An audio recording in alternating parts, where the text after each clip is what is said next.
अस्सलामुअलैकुम। Hope so के सभी खैरियत से होंगे। मेरा नाम है मोहम्मद अली और आप मुझे देख रहे हैं होलसेल रेट्स इन पाकिस्तान पर। आज का वीडियो को बनाने का मकसद ये है कि आज आपको मैं ये एक्सप्लेन करूंगा कि अगर आप रिटेल का ऑनलाइन कारोबार कर रहे हैं तो कौन सी डिलीवरी सर्विस आप यूज कर सकते हैं और उनका क्या क्या तरीकेकार है।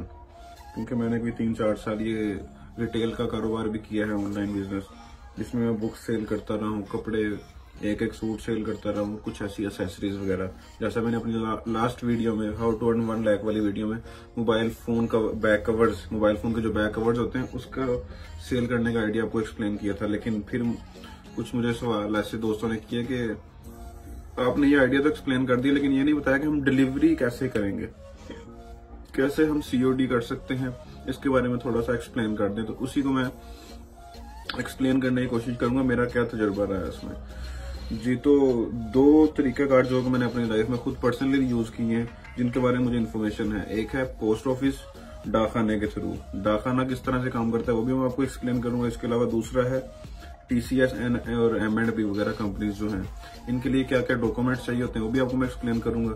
इसमें आप रजिस्टर्ड कैसे होते हैं, इनका पेमेंट मेथड क्या है, कितनी देर बाद पेमेंट आती है, सारा कुछ आपको बताता हूँ।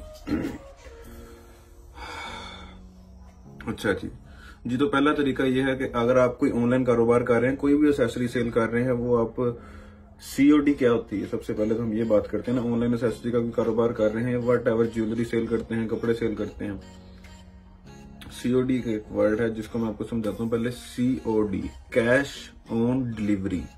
आपने लेट से के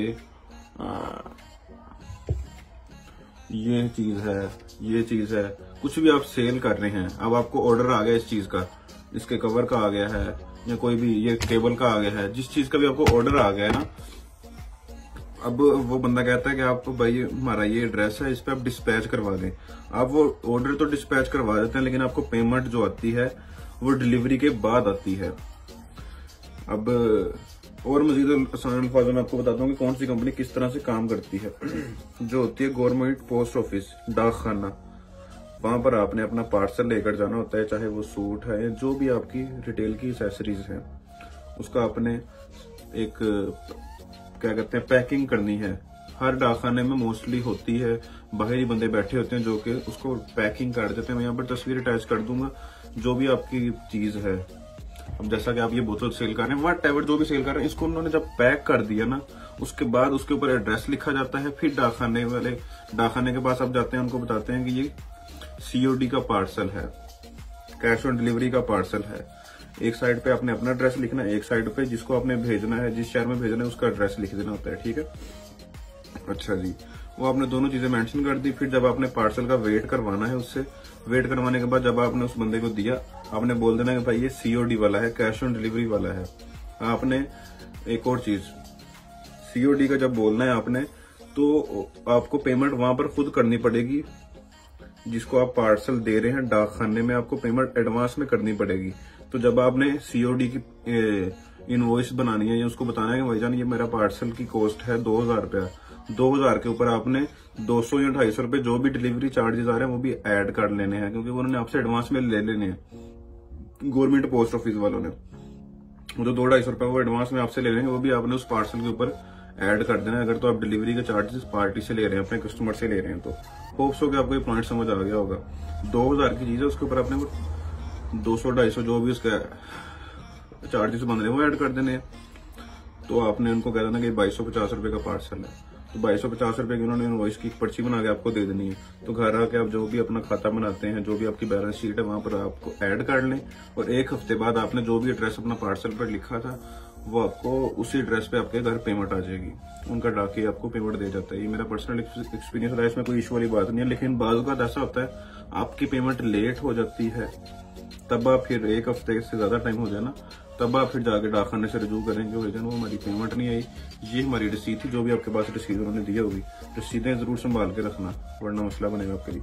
ये हमारी फलां रसीद थी, फलां डेट को हमने बुक करवाया था, तो इसका क्या इशू है, क्या हमारे कस्टमर ने वो अभी तक पार्सल वसूल नहीं किया, वो पार्सल वापस आ रहे हैं, क्या इशू में पेमेंट नहीं मिली मुझे। तो एक चीज ये पॉइंट क्लियर हो गया। डाकखाने वाला तरीकाकार बहुत आसान है, मैंने भी अपनी लाइफ में जब ऑनलाइन कारोबार शुरू किया था तो मैंने डाक खाने का ही तरीका शुरू किया था। डाक खाना ही डिलीवरी का तरीका कार था मेरा। इसी गुड्स, इसी ट्रांसपोर्ट को मैं यूज कर रहा था। तो सॉरी, इसके अलावा जो दूसरा है वो है TCS और M&P वगैरह। TCS और M&P में थोड़ा सा स्टार्टिंग में अगर आप इनिशियल लेवल से एज अ बिगनर स्टार्ट कर रहे हैं तो थोड़ा सा आपको कंफ्यूजन और हार्ड हो सकता है आपके लिए। उसकी वजह क्या है? TCS जो है वो आपको NTN की रिक्वायरमेंट रखेंगे, आपके लेटर पैड की रिक्वायरमेंट रखेंगे, आप जिस कंपनी के नाम से काम कर रहे हैं उसकी स्टैंप मांगेंगे। ये कोई बड़ी चीजें नहीं है, लेकिन फिर भी मैं बता रहा हूँ कि ये चीजें रखते हैं। अच्छा, और इसके अलावा आपके साइट पर एक दफा बंदा विजिट करता है कि आपका सेटअप किस तरह से है, क्या आप इतने पार्सल डेली दे भी सकते हैं, हम आपका अकाउंट खोलें तो उनको भी नुकसान ना हो। ये चीजें वो कंफर्म कर लेते हैं आपसे। फिर आपको पूरा एक पेज दे देते हैं जिसके ऊपर उनके हर शहरों के रेट लिखे होते हैं, हर जोन के, हर शहर के। और इसके अलावा वो आपको लैपटॉप होना जरूरी है, प्रिंटर होना जरूरी है, थोड़ी बहुत हो ना होनी चाहिए लैपटॉप को यूज करने की, उनका सॉफ्टवेयर आपने यूज करना है। लेकिन मैंने देखा है 1-1.5 दिन में मैं सीख गया था वो सॉफ्टवेयर, तो इतनी मुश्किल बात नहीं है। वो आप जब वो समझा रहा हो तो आप एक दफा वीडियो बना लो उसकी और उसी चीज को कॉपी कर लो, क्योंकि उसने इंस्ट्रक्शन तो अपने देनी है, भाईजान आप इस तरह करना, इस तरह करना। तो जो इंस्ट्रक्शन दे रहा होगा उन्हीं को आपने फॉलो कर लेना। सिंपल सा स्ट्रेटेजी है ये, लेकिन आपको इस चीज के लिए इन्वेस्टमेंट करनी पड़ेगी। इसलिए मैं बोल रहा था कि थोड़ा हार्ड है। मैंने M&P का अकाउंट ओपन करवाया था, TCS का मैंने नहीं करवाया था। TCS का मेरे कुछ दोस्तों ने करवाया, उसका भी मैं इंटरव्यू करूंगा नेक्स्ट डेज में आपको उसके ब्रांड के लिए, तो आपको उससे भी पूछ के बताऊंगा। ये सारी बातें आपके सामने एक्सप्लेन करेगा। खैर, हम बात कर रहे थे कि इसके लिए क्या क्या रिक्वायरमेंट है। आपको प्रिंटर रखना पड़ेगा, इसके अलावा आपको लेटर पैड, ये सारी चीजें मांगेगा। लेटर पैड आप कहां से ले सकते हैं? अगर आपकी कंपनी अब घर से ही काम स्टार्ट कर रहे हैं, क्योंकि स्टार्टिंग डेज में अगर आप ऑनलाइन कर रहे हैं तो घर से स्टार्ट कर रहे हैं। लेटर पैड के लिए आप क्या कर सकते हैं, आपके करीब जो प्रिंटिंग वाली है, कॉलेज स्कूलों की वही ना प्रिंटिंग वाली दुकानें होती हैं, उनके पास जाके कह देंगे मेरा एक लेटर पैड बना दें। उन्होंने खुद ही से एक फॉर्मेट में लेटर पैड बना देना है।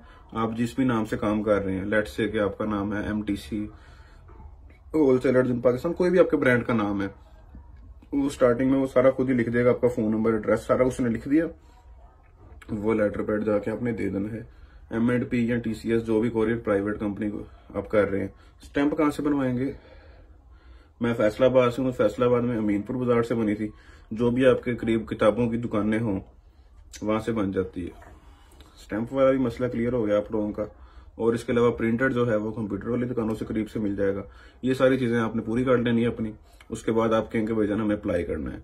फिर एक चीज वो कहेंगे बैंक अकाउंट। किसी भी बैंक में आपका अकाउंट होना जरूरी है, क्योंकि आपकी पेमेंट जो वो पे करेंगे ना, वो प्राइवेट कंपनीज वाले वो बैंक अकाउंट में करेंगे। वो चेक या घर नहीं आपकी पेमेंटें आएंगी, वो आपको इस तरह से आपके बैंक अकाउंट में डायरेक्ट पे करते हैं। मेरा ये एक्सपीरियंस रहा है। किसी और का कुछ एक्सपीरियंस रहा हो तो वो जरूर कमेंट्स में बताइएगा, ताकि हमें भी कुछ सीखने को मिल सके, दूसरे लोग भी कमेंट्स देखें तो उनको भी सीखने को मिल सके। मैंने अपनी तरफ से कोशिश की है कि आपको देखिए दोनों तरीके डिलीवरी के समझा दूं कि आप ऑनलाइन कारोबार जब स्टार्ट कर रहे हैं तो कैश ऑन डिलीवरी वाला सिस्टम किस तरह से कर सकते हैं। उम्मीद है कि आपको समझ आ गई होगी, और कोई बात ना क्लियर हुई हो तो कमेंट्स में पूछ सकते हैं। इंशाल्लाह मैं मजीद कोशिश करूंगा कि मजीद आसान तरीके के साथ आपको नेक्स्ट वीडियोस में और टॉपिक्स को एक्सप्लेन करने की कोशिश करूं, ज्यादा खिचड़ी ना बनाया करूं। अभी मैं कोशिश कर रहा हूं डेली वीडियोस बनाता रहूं, ताकि मेरी हेजिटेशन, कैमरा हेजिटेशन और एक एक्सेंट सही रहे। तो जैसे जैसे हम डेली बनाते रहेंगे, उम्मीद है कि ये सारा कुछ बेहतर होता जाएगा। बहुत शुक्रिया आपका। मिलते हैं नेक्स्ट वीडियो में। अल्लाह हाफिज।